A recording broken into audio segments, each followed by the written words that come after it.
दोस्तों नमस्कार। उम्मीद है कि जो आपकी एग्जाम की तैयारी है वो बड़े अच्छे तरीके से चल रही होगी।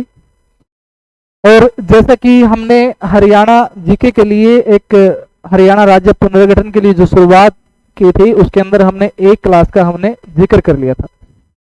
और जब मैंने शुरुआत के अंदर आपको बताया था कि जो हरियाणा राज्य का पुनर्गठन होता है वो 1800 से लेकर के 1 नवंबर 1966 तक की जो परिघटनाएं थी उनको मैंने तीन कालक्रम में विभाजित किया था, जिसमें से एक 1800 से लेकर के 1858 तक था, दूसरा 1858 से लेकर के 1947 तक था, और जो तीसरा कालक्रम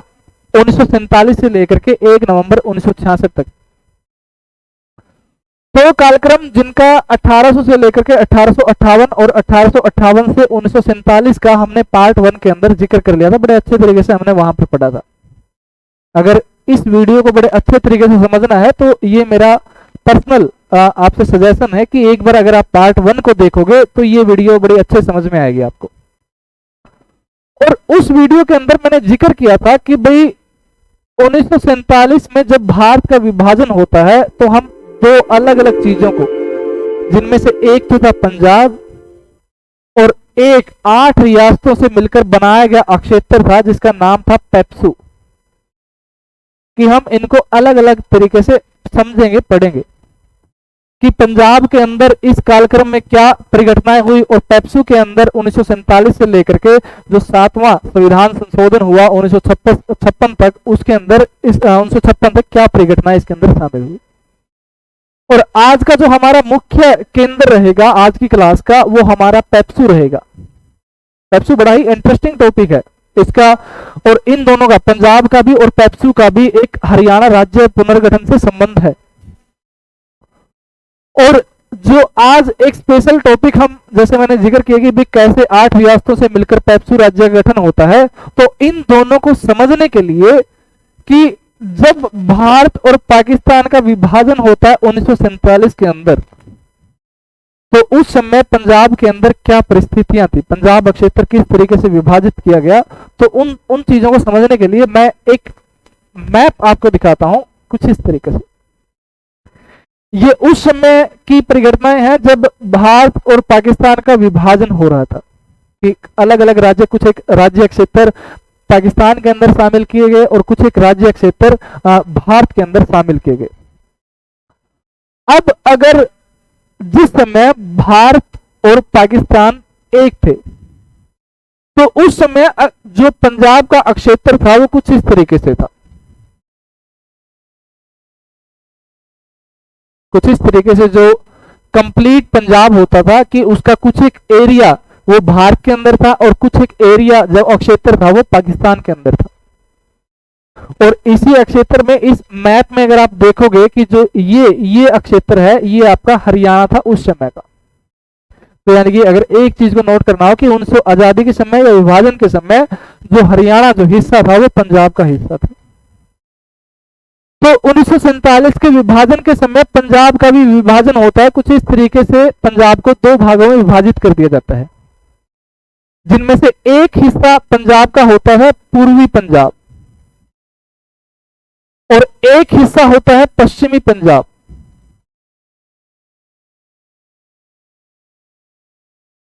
जो पश्चिमी पंजाब था उसको वो पाकिस्तान का हिस्सा बन जाता है और जो पूर्वी पंजाब था वो भारत का हिस्सा बन जाता है। इस तरीके से जो भारत पाकिस्तान के समय जो विभाजन हुआ वो कुछ इस तरीके से पंजाब का। और ऐसा नहीं कि अगर हम इसके अंदर देखें तो कई रियासतें आपको नजर में आएंगी, और जैसे कि एक थोड़ी सी अगर एक्स्ट्रा चीज पर हम नजर दौड़ाएं कि बंगाल का भी उस समय विभाजन हुआ था, कि बंगाल का एक हिस्सा जो पश्चिम बंगाल था वो भारत के हिस्से में आया था और जो दूसरा हिस्सा था वो पाकिस्तान के हिस्से में आया था, जो ईस्ट पाकिस्तान यानी कि पूर्वी पाकिस्तान कहलाया था। और इसी के अंदर कई रियासतें भी थी भाई, जैसे हैदराबाद रियासत थी, जूनागढ़ रियासत थी, कश्मीर रियासत थी जिसके अंदर हिंदू राजा थे, राजा हरि सिंह। ये एक अलग तरीके से परिघटना है जिनको हम खैर हमारा अभी जो मामला है वो हरियाणा राज्य तक सीमित है। अब जितने भी अक्षेत्र जितने भी अक्षेत्र आजादी के समय भारत के अंदर थे, जितने भी अक्षेत्र आजादी के समय भारत में थे, तो उन अक्षेत्रों को 4 हिस्सों में विभाजित किया गया। ये बड़ी इंटरेस्टिंग घटना है। अगर आपको ये चीजें अच्छे तरीके से क्लैरिफाई करके समझ में आ गई तो पेप्सू का मामला और पंजाब का मामला बड़े अच्छे तरीके से आप समझ पाओगे। मेरे कहने का भाव ये है कि जितने भी राज्य क्षेत्र, चाहे वो कोई रियासत थी या कोई दूसरा जो राज्य क्षेत्र हरियाणा के भारत के अंदर था, तो उन सारे राज्य क्षेत्रों को 4 हिस्सों में विभाजित कर दिया गया था। और उन 4 हिस्सों में किस तरीके से विभाजित किया गया था कि आप इस मैप को, इस पिक्चर को एक बार बड़े अच्छे तरीके से देखोगे कि जितने भी राज्य क्षेत्र भारत के अंदर थे उनको 4 हिस्सों में, एक भाग क, दूसरा भाग ख, तीसरा भाग ग और चौथा भाग घ, इन 4 क्षेत्रों में शामिल कर दिया गया था। और इन 4 क्षेत्रों में शामिल करने का कारण क्या था कि जैसे अगर हम भाग क का जिक्र करें कि जिसमें एक असम है, बिहार है, बंबई है, मध्य प्रदेश है, मद्रास है, उड़ीसा है, और इसी भाग का हिस्सा है पंजाब क्षेत्र। जो भाग क में राज्य होते थे, भाग क में राज्य होते थे, उनको किस तरीके से कि जिन राज्यों के ऊपर सीधे तौर पर ब्रिटिश सरकार का राज था, या फिर ये कहें जिनको ब्रिटिश भारत में जिन राज्यों को शामिल किया गया था कि जिनके ऊपर ब्रिटिश का पूर्ण रूप से या डायरेक्ट रूप से शासन चलता था, उन सारे राज्यों को भाग क में शामिल किया गया। और भाग ख में जो राज्य क्षेत्र आते थे कि जिनके ऊपर शाही शासन चलता था, शाही शासन कि भाई जहां पर राजा महाराजा शासन करते थे उनको कहा जाता था शाही शासन। जितने भी शाही शासन के अंदर रियासतें आती थी जिन पर शाही शासन था, उन सारे राज्यों को भाग ख में शामिल किया गया। कि जैसे हैदराबाद रियासत थी, जम्मू कश्मीर रियासत थी, मैसूर रियासत थी, सौराष्ट्र था, विंध्य प्रदेश था,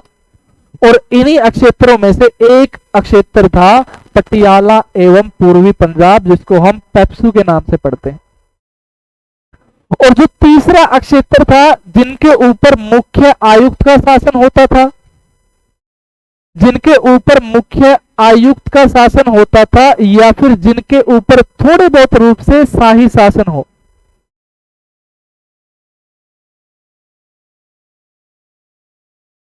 उन सारे क्षेत्रों को भाग घ में शामिल किया गया। यानी कि अगर इस चीज में इस फोटो में जो मुझे इंपॉर्टेंट चीज उठानी हो कि भाई भाग क में जो क्षेत्र था वो कौन सा था, भाई पंजाब क्षेत्र था, जो किसके अधीन था, ब्रिटिश के अधीन था। और इनमें से जो भाग ख के अंदर था कि भाई पटियाला एवं पूर्वी पंजाब, जो किसके जिस पर क्या चलता था, भाई रियासतें थी, और इन रियासतों पर राजा महाराजा शासन करते थे, जिसके कारण इनको शाही शासन कहा जाता था। और अगर इन चीजों को एक मैप के जरिए मुझे देखना हो तो मैप बनता है कुछ इस तरीके से कि जो एडमिनिस्ट्रेटिव डिवीजन होता है भारत का 1951 के अंदर, वो डिवीजन किस तरीके से होता है कि भाई जैसे आपका राजस्थान क्षेत्र है, अजमेर रियासत है, सौराष्ट्र रियासत है, बॉम्बे क्षेत्र है, हैदराबाद रियासत है। और इन्हीं चीजों में, इसी मैप में अगर जो हमारे लिए काम की चीज है वो 2 चीजें आपको देखनी है। और 2 चीजें कौन सी कि जो आपका ये येलो कलर का इस तरीके से क्षेत्र दिखाई दे रहा है, ये क्षेत्र, ये येलो कलर का जो क्षेत्र दिखाई दे रहा है, ये सारा क्षेत्र सिर्फ येलो, ये जो क्षेत्र था ये था आपका पंजाब क्षेत्र। और इस क्षेत्र में कई रियासतें भी थी, इस क्षेत्र में कई रियासतें भी थी कि जैसे नाभा रियासत, जैसे पटियाला रियासत, जैसे जींद रियासत, जैसे कपूरथला रियासत, जैसे पटियाला रियासत। तो कई रियासतों में, और कई रियासतों में से भी 8 रियासतों से ने मिलकर अपना एक राज्य क्षेत्र बनाया, 8 रियासतों ने मिलकर अपना एक राज्य क्षेत्र बनाया। जो ये आपको इस कलर में जो ये क्षेत्र दिखाई दे रहा है कि ये क्षेत्र, कुछ एक ये क्षेत्र और कुछ एक ये क्षेत्र, ये सारे अक्षेत्र 8 रियासतों से मिलकर बनाए गए और इस रियासत का या इस अक्षेत्र का नाम दिया गया Patiala and east Punjab states union, जिसको हम एक शॉर्ट फॉर्म में पढ़ते हैं पेप्सू।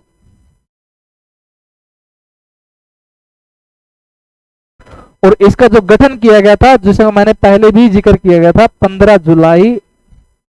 1948 को पेप्सू का गठन किया गया था।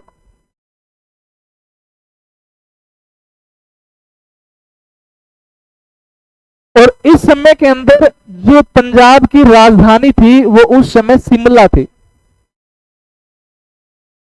और जो पेप्सू की राजधानी थी वो पटियाला थी।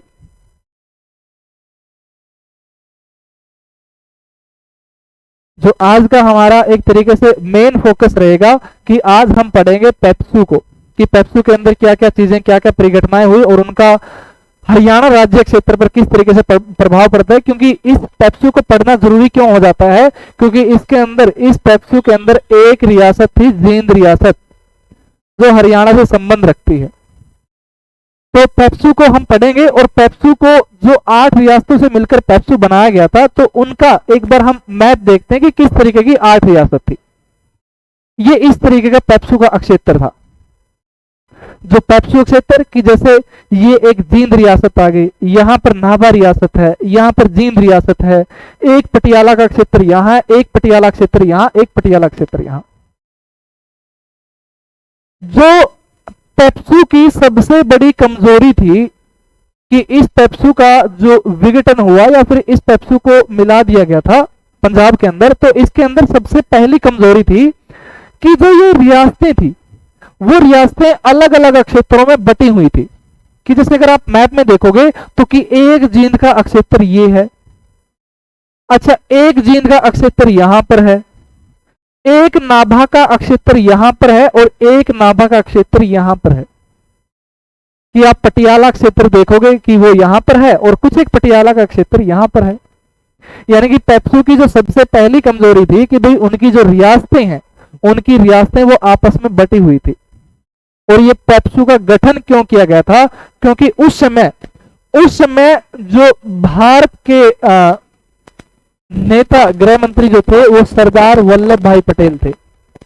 और सरदार पटेल ने सभी रियासतों से यह कहा था कि भाई या तो अपना विलय भारत के अंदर कर ले, या फिर अपना एक राज्य क्षेत्र के रूप में बना करके वहां पर लोकतंत्र का शासन चले, इस तरीके से। तो क्या 8 रियासतों को मिलकर, कि जैसे मैंने जिक्र किया, एक कपूरथला रियासत, दूसरी नालागढ़ रियासत, तीसरा फरीदकोट, चौथा पटियाला, पांचवा मलेरकोटला, छठा नाभा,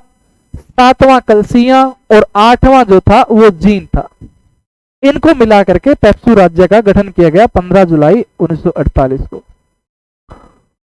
अब कि इनका शासन किस तरीके से चलता है, मैंने पिछली क्लास के अंदर एक जिक्र किया था, एक टॉपिक का जिक्र किया था। हो सकता है थोड़ा सा लेंथी बने, ये थोड़ा सा लंबा खींच सकता है, लेकिन अगर आप इसको बड़े अच्छी तरीके से पढ़ोगे तो बड़ा मजा आएगा, बड़ा इंटरेस्टिंग चीज है ये। और ये मामला है आपका प्रीवी पर्स का। प्रीवी पर्स, जिसको 26वें संविधान संशोधन के अंदर इंदिरा गांधी ने 1971 में इस जो प्रीवी पर्स को खत्म कर दिया गया था। थोड़ी सी घटना है जिसका मैं जिक्र कर रहा हूं यहां पर प्रीवी पर्स का, कि जब ब्रिटिश किसी रियासत के क्षेत्र को अपने अधीन लेते थे तो वो वहां के राजा को एक पेंशन देते थे, वहां के राजा या महाराजा को पेंशन के रूप में उसको रखते थे, और इसी पेंशन को नाम दिया जाता था प्रीवी पर्स। और 1947 के अंदर जो भारत में रियासतें मिलाई गई थी, जितनी भी भारत के अंदर रियासतें मिलाई गई, कुछ एक रियासतें ने अपने आप भारत में मिलाया गया, और कुछ एक रियासतें जैसे जम्मू कश्मीर का अगर आप मामला, बड़ा वो भी एक रोचक घटना है कि कैसे जम्मू कश्मीर को भारत में मिलाया गया, या फिर हैदराबाद के अंदर कैसे जो सैनिक दबाव के कारण हैदराबाद को भारत में मिलाया गया, कैसे जूनागढ़ को जनमत संग्रह के द्वारा भारत में मिलाया गया। तो कई रियासतें थी जिनको भारत में मिलाया गया, तो कुछ एक रियासतें 1947 में आपने ही मिल गई थी, लेकिन कुछ एक रियासतों को जोर जबरदस्ती या जनमत संग्रह के द्वारा भारत में मिलाया गया। तो जब इन रियासतों को मिलाया जा रहा था तो भारत इन रियासतों से सिर्फ 3 मांग कर रहा था मुख्य रूप से, और उन 3 मांगों में से थी, एक तो था विदेश मामला, दूसरा था संचार मामला,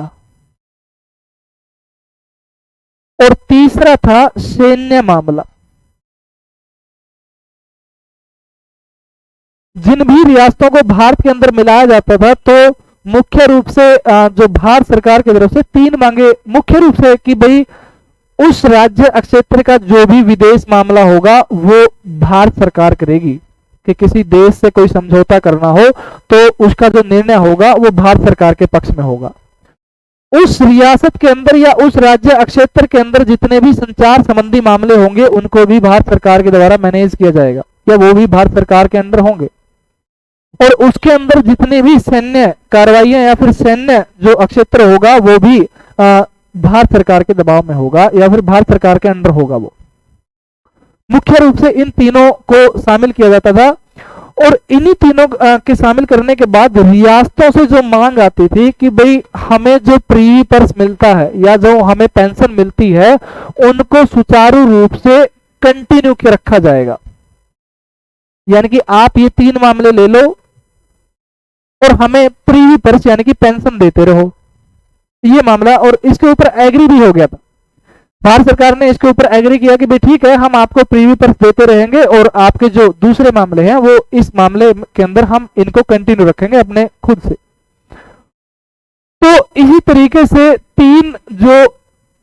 8 रियासतों को मिला करके जो पेप्सू का गठन किया गया, तो उस पेप्सू के गठन में 8 महाराजाओं की एक मीटिंग होती है पटियाला के अंदर, और पटियाला के अंदर जब पेप्सू का जो पहला मुख्यमंत्री बनाया गया था वो एक वकील थे जिनका नाम था ज्ञान सिंह राडेवाला।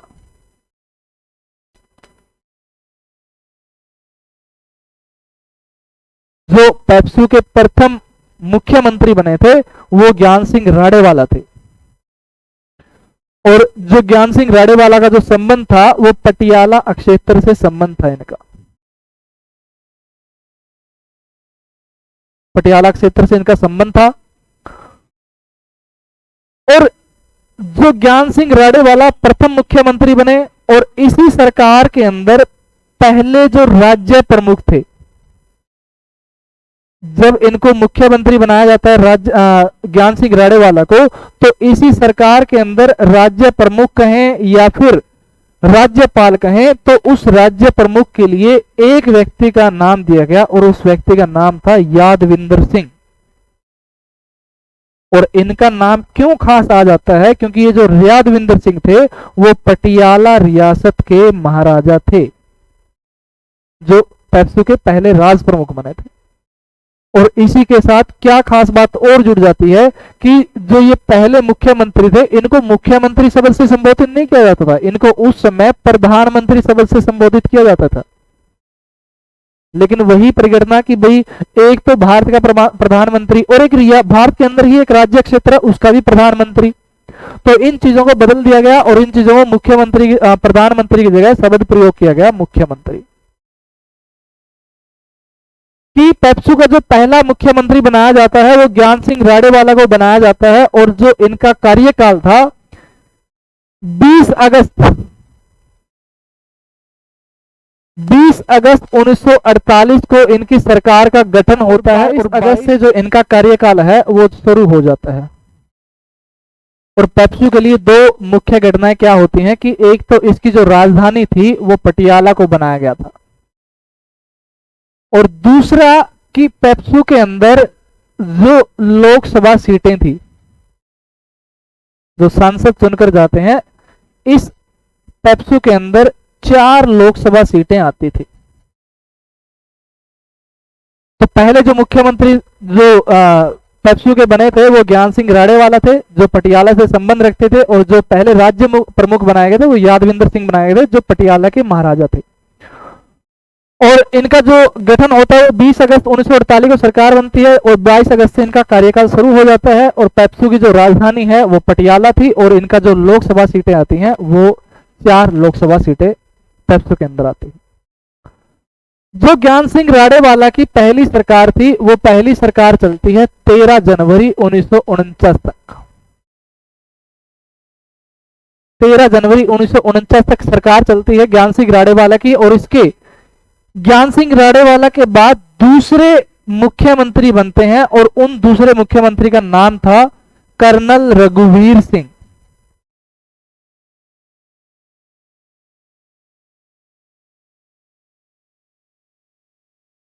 कर्नल रघुवीर सिंह जो दूसरे पेप्सू के दूसरे मुख्यमंत्री बने थे। और जो कर्नल रघुवीर सिंह की सरकार चलती है वो 23 मई 1951 तक चलती है। उसके बाद दोबारा फिर से थोड़े समय के लिए ज्ञान सिंह राडेवाला आते हैं, फिर राष्ट्रपति शासन लगता है, वो एक अलग चीजें हैं। लेकिन आप सिर्फ इतना यहां पे पढ़िए कि जो दूसरे जो मुख्यमंत्री बने थे पेप्सू के वो कर्नल रघुवीर सिंह थे और जो इनकी सरकार चलती है वो 23 मई 1951 तक चलती है। ये थोड़ा सा जिक्र है पेप्सू को लेकर, लेकिन अभी तक पेप्सू जो था वो एक अलग राज्य क्षेत्र के रूप में काम कर रहा था जहां पर एक अलग सरकार बन रही थी, क्योंकि पंजाब का हिस्सा नहीं था, रियासतों को जोड़ करके बनाया गया था। तो इस मामले में कि कई चीजें आपकी और शामिल हुई और वो चीजें थी कि जैसे फजल अली आयोग आया या फिर एसके धर आयोग आया या फिर जेवीपी समिति आई। इनको इन समितियों का जो जिक्र पढ़ेंगे वो हम पंजाब क्षेत्र में पढ़ेंगे अलग से कि कैसे भीमसेन सच्चर जो फॉर्मूला लेकर आए थे उनको हम पंजाब क्षेत्र में पढ़ेंगे। अब इस पेप्सू के लिए आप ये चीज पढ़िए कि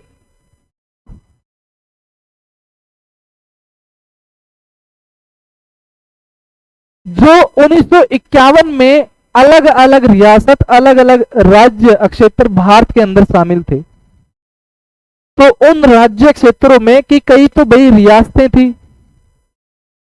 कई रियासतें थी और कई राज्य क्षेत्र थे। और इनमें जो सबसे मुश्किल चीज चल रही थी वो चीज थी कि भाई अलग अलग भाषा के लिए अलग अलग चीजें चल रही थी। कि जैसे मद्रास का अगर हम जिक्र करें कि भाई एक आंध्र प्रदेश क्षेत्र की जहां पर तेलुगु भाषा बोली जाती थी, कि सिर्फ मेरा कहने का मतलब है कि भाई इन राज्य क्षेत्रों में एक तरीके से विवाद होने लगा भाषा को लेकर। और इस भाषा को लेकर जो विवाद शुरू हुआ था वो 1953 के अंदर, अगर मैं जिक्र करूं एक व्यक्ति का जिसका नाम था श्री रामुल्लू। ये थोड़ा सा केंद्र सरकार से लिंक हो जाता है, लेकिन इसका आगे हम लिंक करेंगे इस चीज को हरियाणा के पुनर्गठन से लेकर कि 1953 में श्री रामुल्लू के द्वारा एक अनशन की शुरुआत होती है, फिर बाद में 56 दिनों के बाद इनकी मृत्यु भी हो जाती है और फिर जो आंध्र प्रदेश क्षेत्र था वो एक अलग राज्य क्षेत्र बना दिया जाता है। लेकिन समस्या सिर्फ आंध्र प्रदेश के लिए नहीं थी, समस्या हर जगह के लिए बनी हुई थी कि विंध्य प्रदेश एक अलग से काम कर रहा है, भोपाल अलग से काम कर रहा है, मध्य भारत अलग से है, मध्य प्रदेश अलग से है, हैदराबाद अलग से है, ये अलग अलग रूप से काम कर रहे थे। तो भारत सरकार ने ये सोचा कि भाई अभी तो सिर्फ मामला मद्रास तक सीमित है,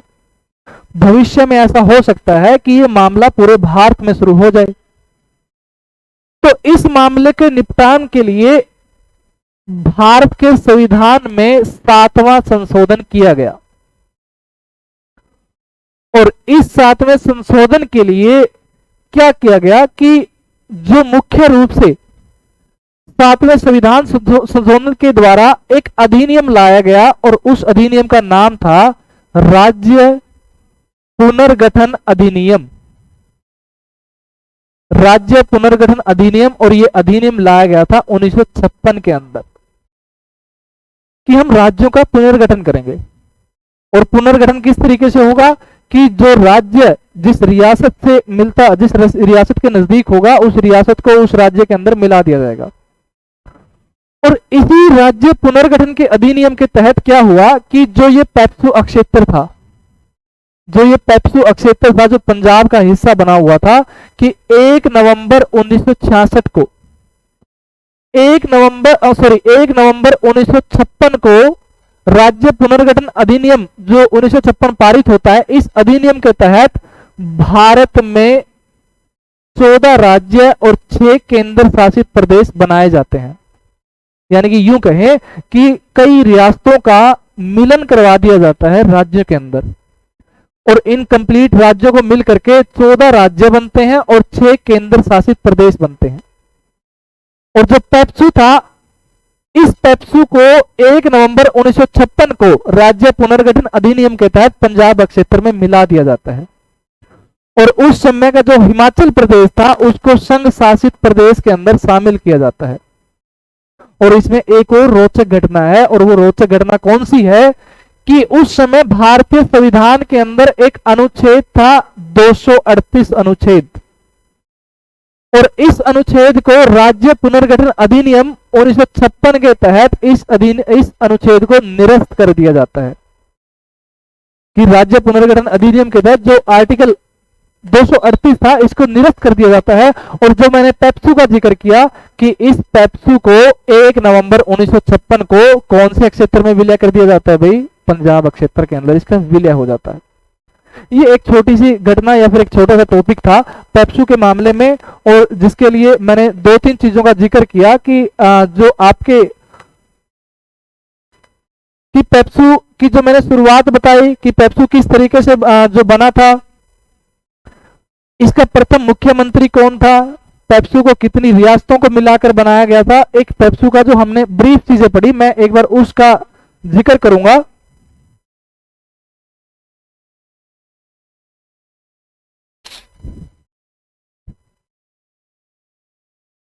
ठीक है,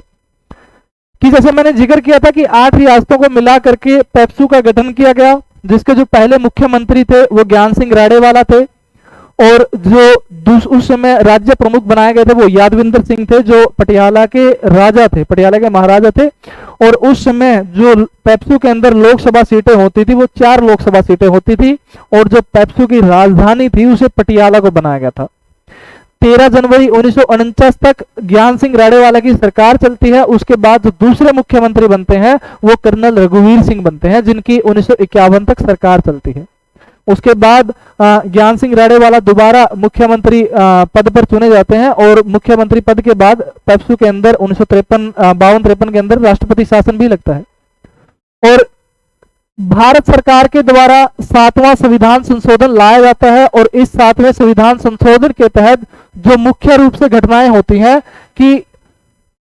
इस 7वें संविधान संशोधन के तहत राज्य पुनर्गठन अधिनियम 1956 लाया जाता है, और इस अधिनियम के तहत भारत में 14 राज्य और 6 केंद्र शासित प्रदेश का गठन होता है। और इन 14 राज्यों में जो पेप्सू था, इस पेप्सू का जो विलय है वो 1 नवंबर 1956 को इस पेप्सू का जो विलय है वो पंजाब के अंदर कर दिया जाता है। अब जो आगे की कहानी होगी वो पंजाब क्षेत्र से जुड़ी हुई होगी, कि कैसे पंजाब क्षेत्र में जो भीमसेन सत्तर की सरकार बनती है, कैसे गोपीचंद भार्गव की सरकार बनती है, कैसे भीमसेन सत्तर की सरकार को तोड़ा जाता है, कैसे अकाली दल का उदय वहां पर होता है, कैसे हिंदी क्षेत्र अलग किए जाते हैं, कैसे पंजाबी क्षेत्र अलग किए जाते हैं। वो ताऊ देवीलाल के जो नेतृत्व में यूपी से भी कई विधायक 125 कुल विधायक जो हरियाणा से 38 विधायक थे और कई विधायक यूपी से थे, वो सारे जवाहरलाल नेहरू से मिलते हैं, जीबी पंत से मिलते हैं, कि कैसे उन लोगों की वहां पे वार्तालाप होते हैं। इन सारी घटनाओं का जो जिक्र होगा हम पंजाब क्षेत्र कोई जो क्लास पढ़ेंगे उस पंजाब क्षेत्र की क्लास में हम इन सारी घटनाओं का जिक्र करेंगे वहां पर। तो और उसके बाद कि कैसे 1 नवंबर 1966 को पंजाब अलग किया जाता है, हरियाणा राज्य अलग किया जाता है। तो आज का जो हमारी क्लास थी वो इतनी ही यहीं तक सीमित थी। हमने पेप्सू के बारे में कंप्लीट पूर्ण रूप से पढ़ा। तो भाई आज के लिए इतना ही। जो नेक्स्ट क्लास में हम पढ़ेंगे वो पंजाब क्षेत्र के बारे में पढ़ेंगे, कि कैसे पंजाब के अंदर जो घटनाएं हुई थी उनके बारे में बड़े अच्छे तरीके से पढ़ेंगे। ठीक है, तो तब तक के लिए धन्यवाद भाई, बहुत बहुत धन्यवाद। जय हिंद, जय भारत।